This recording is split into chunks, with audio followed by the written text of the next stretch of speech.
সালামু আলাইকুম, সবাই কেমন আছেন? আশা করি অনেক ভালো আছেন। আমাদের আর বসে থাকার সময় শেষ। বসে থাকা যাবে না।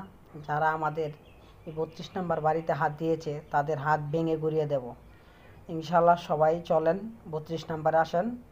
যত আওয়ামী লীগের নেতাকর্মী আছে, যারা 71কে বিশ্বাস করে, যারা স্বাধীনতাকে বিশ্বাস করে, যারা এই দেশের জন্য যুদ্ধ করেছেন, তারা সবাই আসেন। ওরা আমাদের 71 মুছে দেওয়ার জন্য চেষ্টা করছে। তাদেরকে আর এই সুযোগ দেওয়া যাবে না। তারা যে জামাত শিবির, ওরা দেশটার মধ্যে একটা নৈরাজ্য সৃষ্টি করছে। তাদেরকে কোনো ছাড় দেওয়া যাবে না। যেখানেই পাবেন সেখানে কুত্তার মতো পিটাবেন। এই জন্যই বলছি, তাদের জন্য আমাদের লুকে দাঁড়াতে হবে। আমাদের যত মুক্তিযোদ্ধা সংগ্রামের 71 বিশ্বাসী যারা আমাদের নেতাকর্মী আছে, সবাই আসেন ধানমন্ডিতে।